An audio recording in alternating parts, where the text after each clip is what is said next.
Hey everyone, welcome back to the Uncensored 911 channel. My name is Sean, and in today's episode we are going to be listening to a few calls and discussing their backstories. This first call is something that no one wants to deal with. Have you ever been laying in bed and all of a sudden you hear a noise? Take that and times it by 10. Take a listen.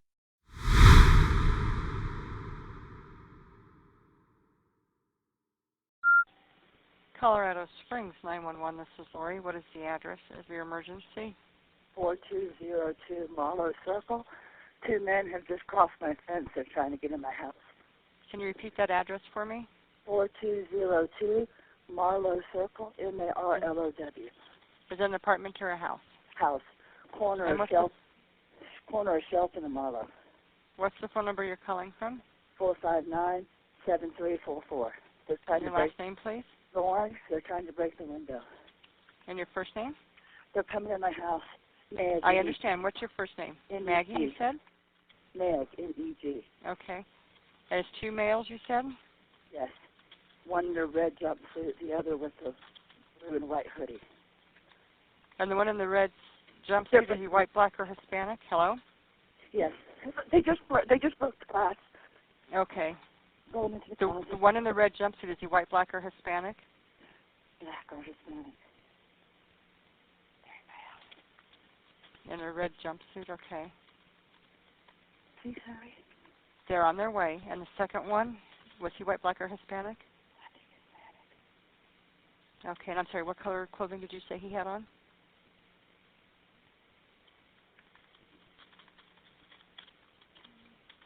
And Meg, we do have officers en route to your location, okay? You said they're now inside the house? Yes. They're breaking things.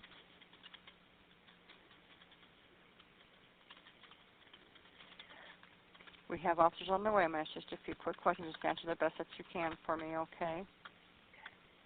Are there any weapons involved or mentioned? I can't tell. Okay, that's fine. And do you have any further descriptions on them, Meg, from what you could tell? Okay. Did they arrive in a vehicle? Okay. And are you or yourself in immediate danger? Yes. Are you able to get yourself to safety?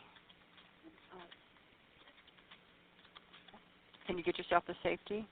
I'm in a closet. Okay. I'm going to stay on the phone with you, okay? If you don't want to talk anymore, if you don't want them to hear me, I'm going to ask you some questions and just, maybe tap on the phone, one for yes and two for no, okay? Is a closet in your bedroom? I'm sorry, yes?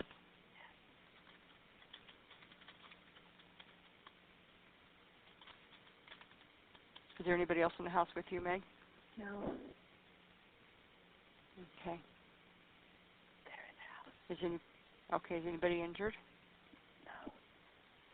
Okay. What are the possible exits of your house, Meg? The front door, which is locked, and the back door.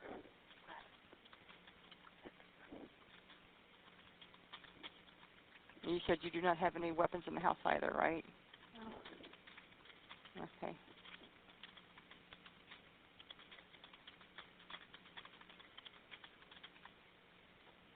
I'm going to stay on the phone with you till I know our officers are there, okay? Please hurry, they came in the back. Yeah, they're coming. In fact, I'm showing they're actually pulling up in the area. I'm going to stay on the phone with you till I know what's going on here. The front door is locked. Okay. Is there a way that the officers can get in? I'm sorry? Only if they glance. Is the back door locked also?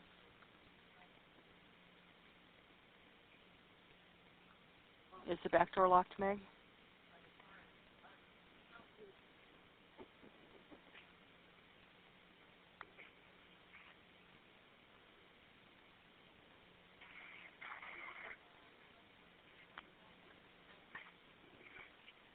Are you still with me, Meg?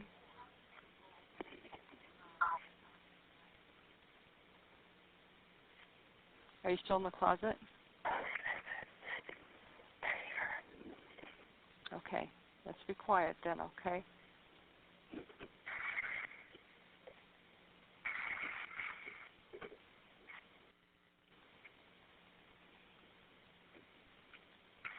Can you hear them in the room?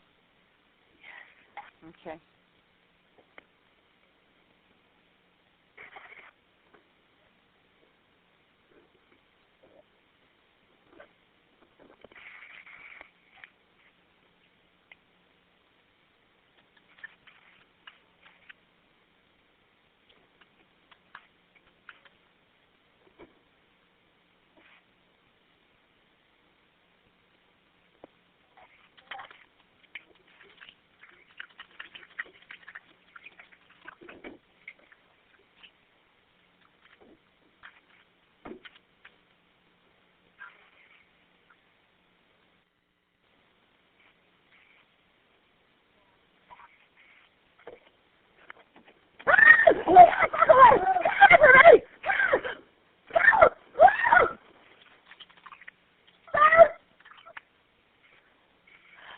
They run.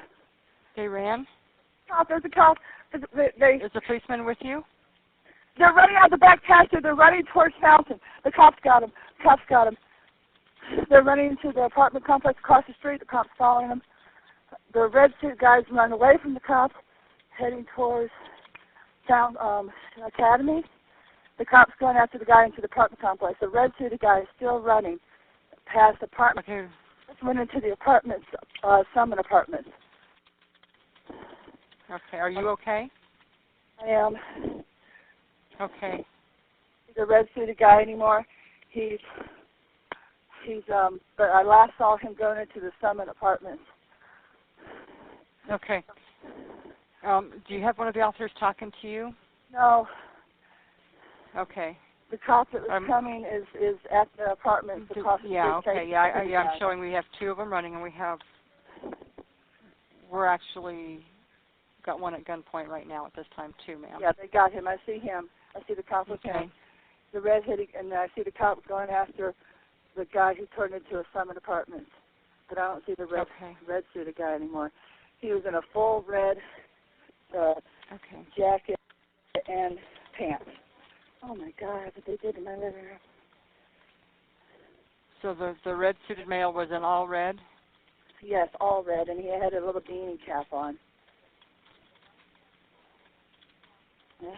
And what color was the beanie hat? Dark. Was he heavy set or thin? Thin, with a baggy suit. And the clothes were all baggy? Yes. Okay. Do you want me to still stay on the phone with you? Yes. Thank you. Okay. And you did a very good job, Meg. I know it was scary. They dropped my camera, thank God. They don't have that, but they upturned. Okay. Oh my God, they have my plasma TV on the bed. They must have dropped it when I scared them. I hope I did okay. I screamed as loud as I could just to scare them. Yeah, you did great. Made my heart stop too. But we're good. We're good. I want to cry. Oh no, you did an awesome job. I'm really, we have quite a few officers in the area, Meg. If you want, I can go ahead and let you go, as long as your house is clear, and if you feel safe to do so.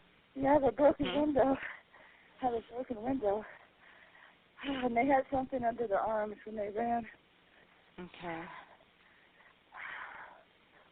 Okay, well, I'll leave it up to you. If you feel comfortable, I can go ahead and let you go, and since we have all the officers out there. Okay, thank you. You're welcome. Thank you. You did awesome, by the way, okay? Thank you. You're welcome. Bye-bye.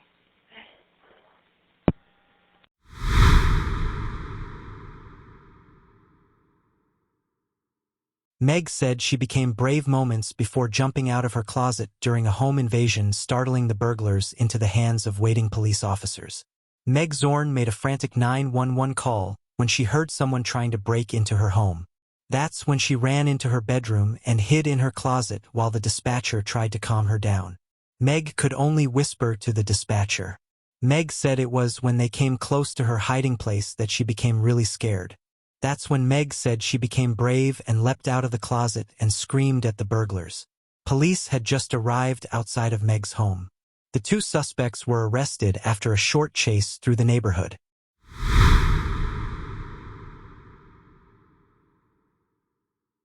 The relationship between father and son should be one of admiration and love, not hate and violence. This next 911 call is about a terrifying experience that no father or mother should ever have to go through with their adult son or daughter.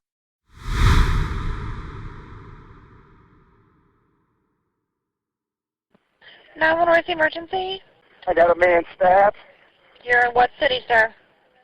That's him. What city are you in? Deltona. Okay, how was he stabbed? I got a Dodge. I got a Jeep Cherokee going out Hyder Avenue right now. He's fixing to make a left on Lockwood, and he's going to be heading to Cortland. I got two people severely stabbed in the neck, one possible fatality. Please let them know I'm in a red T-shirt with shorts on. I am Signal Zero with a firearm. Okay. Going to go check on the man's wife. Okay. Who stabbed him, ma'am, sir? I don't know. He's just out in the yard yelling. The Jeep just turned left on Lockwood. What color is the Jeep Cherokee? The Jeep Cherokee was a champagne color. And that's the suspect, right? That's the suspect, yes, ma'am. Okay, and who are you? Are you a law enforcement I'm officer? a neighbor. Are you a law I'm a enforcement neighbor. officer? Excuse me? Are you a law enforcement officer? No, ma'am. But you're armed? Yes, I am Signal Zero. I don't know. The address that I'm... You said... Got that. I've got several That's units where on the the way. stabbing, that's one stabbing victim. I don't want to do this. And you armed with a gun, right? I don't know who's in here, man. Okay. Are you with the victims now? Looks like the door's on. He's saying his wife is inside stabbed. You said they're both I don't stabbed in know. the neck? Hello? Sir, where are you at now? Back up. Are you with the victim, sir? I'm not. Where's the victim at? What is this address here? Where is she? What's your address? Where you seen that? Okay, what's this other address you're giving me? Is that where somebody else is? That was my address. Where he was at. Okay, so your neighbor came to your house, told you someone stabbed, and you're going to the victim's house now? Sir? I got two people stabbed really fast. Okay, sir, Where's she at? wait, I need to clarify with you. I'm The on 31 911. I need you to sit down. You're going to die. Your artery's cut. Okay, listen, Sit down sir. now. Sir, what is the address where the victims are at? What was this address again? What was this address again? Damn, it's so messy. Okay. I've got help on the way. What's the If you address here can, again? Tell me the address. okay, what I want you to do for them, see if you can find a cloth and have them apply it to the wounds and hold it there.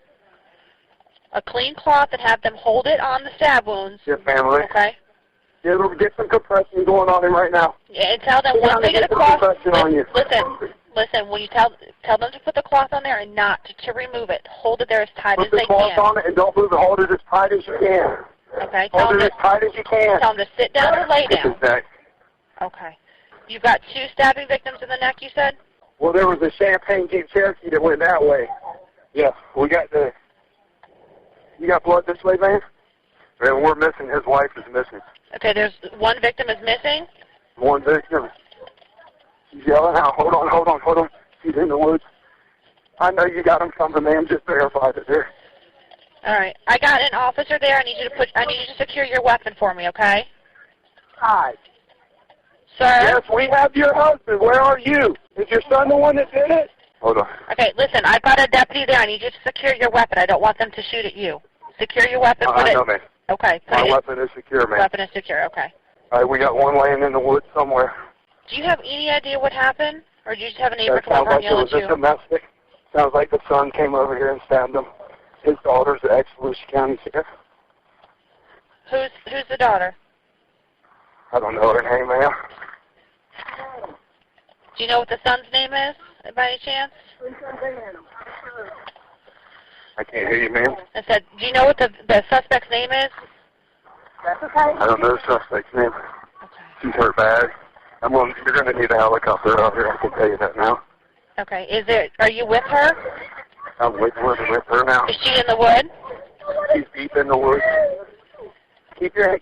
Where else are you stabbed at? She's bad. Okay. She's real bad. Can you get a cloth on the stab wounds to help Ma'am, stop the we're so bleeding? deep in the woods. Okay, her shirt. I'm trying to go back and get it. Okay, Yes, no. ma'am. Don't leave her. Can you take her shirt and put it on there? I got a guy with her. She's covered in blood. Anybody's shirt. Just something on there to help stop the bleeding. It doesn't matter at this point. Yeah, I know. We know first aid. We're very familiar with first aid. That's what we're working on. Okay. I know you're doing your job, but I know. we got your wife. She's okay. Okay. Do you see the deputies, hon? Yeah, she's okay there. Sir, do you see the deputies? No, ma'am, I've seen no deputy. Okay. What is your name? He's going to her daughter's house right now to kill her. Okay. What's the address that he's headed to? In Daytona. He's going after her daughter in Daytona. So it's to kill his sister or his ex-wife? I'm worried about. Oh, so right now.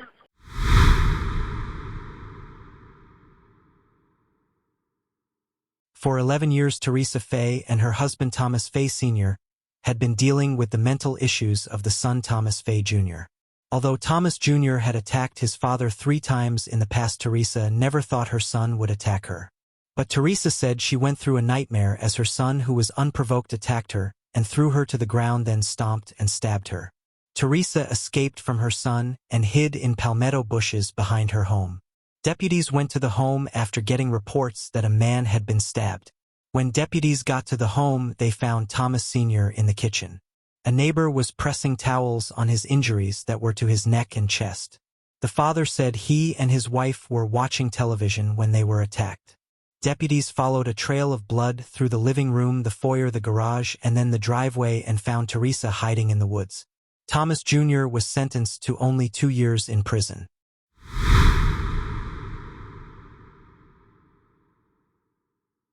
This next call is going to trigger some, and for that I am sorry. But please know that if you are ever in a situation like this, that there is help available. No one should ever stay in a DV environment because you were led to believe that no one else will love you the way that they do. And if they can't have you, no one will. You are stronger than that. You can leave.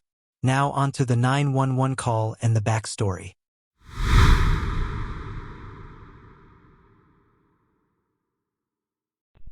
Basic Police Department, Miss Maggie.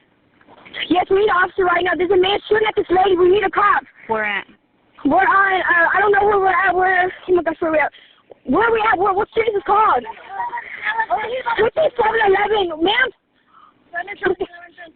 2711 10th Street. 2711 10th. Okay, I hear you. I understand. Yes, are you okay? Please, I need an ambulance and I need police. 2711 10th Street? Yes, ma'am, I need an ambulance. I need some police. We have babies around here too. There's babies in the car. We won't give them to the mom. Mom.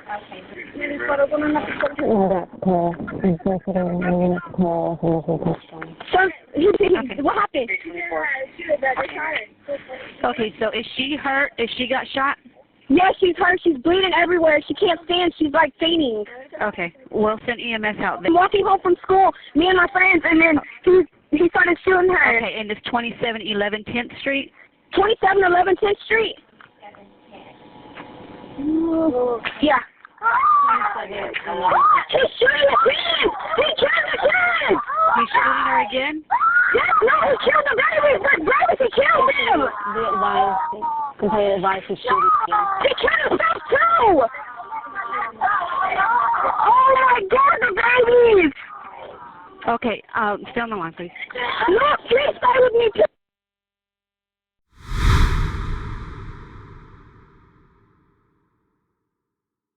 Laura Gonzalez was happy to be back at work after 3 weeks away that included a stay at a battered women's shelter. She saw it as the beginning of a new life, one without her husband and the father of her 4 children. She wasn't going back to him this time, she said, and she left. Less than an hour later, her husband Jose Avila launched a brutal final assault. First, he shot his wife 3 times. Then he began shooting the children. Avila's final act was to take his own life. 2 of the children perished at the hospital a day after their 2 siblings were killed in the shooting that rattled the small Texas town of Bay City. Laura was in critical condition. As details trickled out, a picture emerged of a family long struggling with violence, including an assault reported by Laura just before Thanksgiving. After that, she went to a battered women's shelter. Although Laura left the home she shared with her husband after reporting the assault, she refused to press charges. Violence unfolded on a quiet street in Bay City. The couple started arguing inside the home, and then Avila shot Laura twice. She ran out into the front yard where Avila shot her a third time, and then he turned on the children.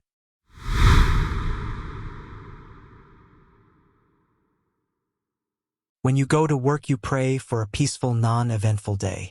You just want to get your work done and get out of there and go home. Well, this next call is anything but that. Take a listen.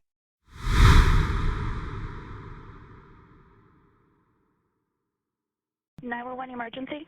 Yes, ma'am. This is Southern California Edison River Grade facility. Just a hysterical Gunshots female going on and a loud outside noise our in the background. facility in the parking lot area. This is a security officer. Sir? Yes. Okay, what's going on there? There's gunshots occurring outside the facility in the parking lot. Who's firing? We don't know. We're going on the pursuit of the Southern California Edison. Copy. It sounds like it's going to be a male. I heard a male voice in the background yelling, and a female with the RP.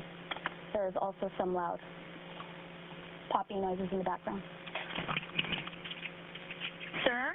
Yes, ma'am. Who are you? I'm a security officer at River Grade Security. Okay. Hold on. Which portion of the building is it? It's on the southwest portion. And what's going on there? There's gunshots being fired. Do you know who's doing it? No, ma'am. I'm only in the office right now. And you're security? Yes, ma'am. By Sanpro Security, it's going to be the southwest portion of SCE, and it's unknown if it's a male or female shooting.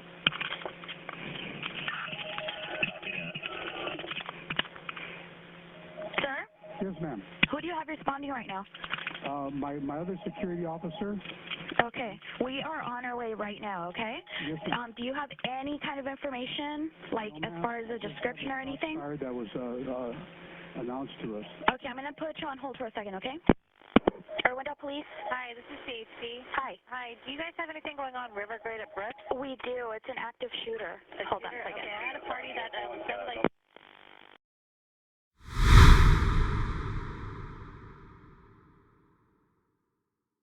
A mass shooting occurred inside a Southern California Edison office building in Irwindale, California. Andre Turner took the lives of 2 employees and injured 2 others before taking his own life. Andre arrived at an office building that primarily houses information technology employees at his usual work time in the morning.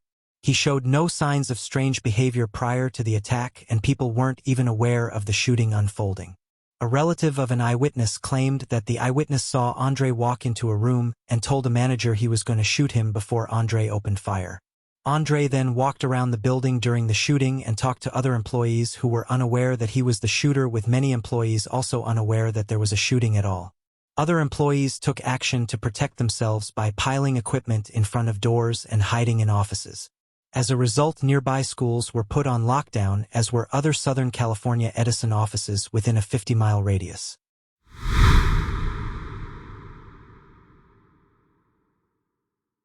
Divorce can be a very hard road to travel on, especially if there are children involved. This next call has twists and turns and an outcome that I never saw coming.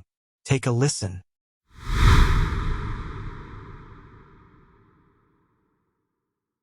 What is the address of your emergency? Yeah, I'm turning myself in for my husband. The number is... Ma'am, I can't hear you with the dog in the background. I'm sorry. I'm turning myself in for killing my husband. My number is Avenue in Spring Hill. Where's your husband? He's on the couch right now. Okay, is he alive? No. Okay, what is your street name? Okay, how did you kill him? What was that? How did you do this? What did you do to him? I shot him. Okay, and you're sure that he's not breathing? Yes. Okay, where's the gun? On the counter. And where did you shoot him? Excuse me? Where did you shoot him? In the head. Okay, why did you do this? Because I had been suffering years of mental and verbal abuse, and I just felt like I've reached the end. And what is your name? What's your last name? Okay, is there anybody else with you? Yes, my parents. Okay, and do they know what happened? Yes. Okay. And you don't have any weapons on you, do you? No. And you said you put the gun down where? On the counter. Okay.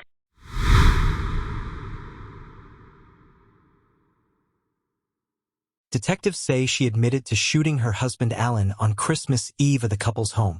She admits they were having marital problems and her husband was in the process of moving out.